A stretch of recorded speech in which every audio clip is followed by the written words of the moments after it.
حضرت عبداللہ ابن عباس رضی اللہ تعالیٰ عنہ سے مروی ایک روایت ہے، میں ایک دن حضور کے پیچھے بیٹھا ہوا تھا، سواری میں حضور کا ردیف تھا، تو حضور نے فرمایا، اے بیٹے، اے لڑکے، میں تجھے کچھ کلمات سکھاتا ہوں، تو اللہ کے حقوق کا خیال رکھ تو وہ تیری حفاظت فرمائے گا، تو اللہ تعالیٰ جل شانہ کے احکام کی حفاظت کر، تو اسے اپنے سامنے پائے گا۔ اذا سألت فاسأل اللہ، جب سوال کرے تو اللہ سے ہی سوال کرے، اللہ سے مانگنے کا مزاج پیدا کر لیں کہ فرمایا تمہارے جوتے کا تسمہ بھی ٹوٹ جائے تو وہ بھی اللہ سے مانگو۔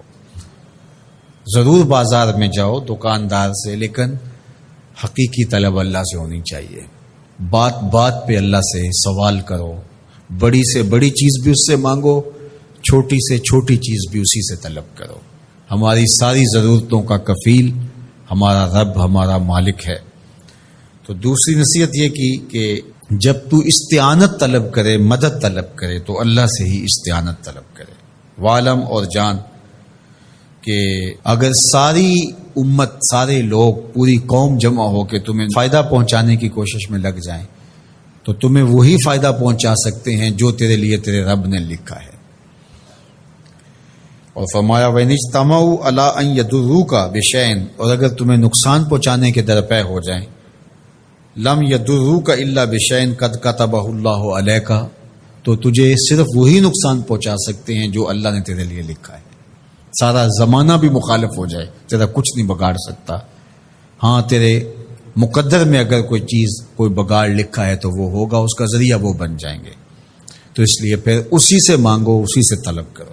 رفعت الاقلام وجفت الصحف، جو لکھنا تھا اللہ نے لکھ دیا، لکھنے کے بعد قلم اٹھا لیا گیا اور جن صحیفوں پہ لکھا تھا وہ خشک ہو گئے، اب کتابیں بند ہیں، تو اس لیے اس نے تیرے لیے جو لکھا ہے وہ ہو کے رہے گا، تو خام خواہ لوگوں سے ڈرنے کی ضرورت نہیں ہے، اور تیرا فائدہ، تیرا نقصان اسی کے دستے قدرت میں ہے، تو اسی سے طلب کر، اسی سے مانگ۔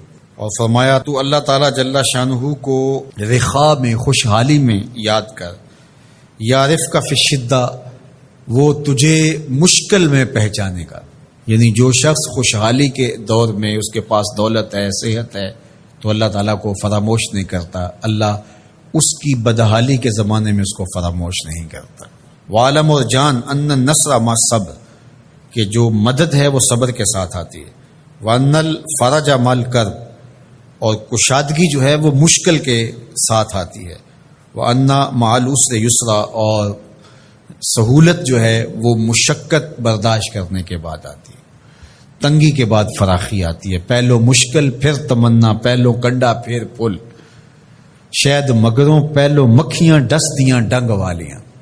تو یہ سب ہوتا ہے، مشکلات، تکلیفیں، آلام، مصائب، ان سب سے گزر کر کے آسانیاں آتی ہیں۔ خود حضور کی زندگی دیکھ لیجئے، مدنی زندگی مکی زندگی کے گزرنے کے بعد، طائف کے مراحل کو طے کرنے کے بعد آتی، تو ہم ڈائریکٹ اگر چاہیں مکی زندگی کو اختیار کیے بغیر اور طائف کی مشکلات اور سنگلاخ راستوں سے گزرے بغیر مدنی برکتیں حاصل کرنا، تو وہ نہیں پا سکتے۔ تو یہ اللہ تعالیٰ نے ایک نظام رکھا ہوا ہے۔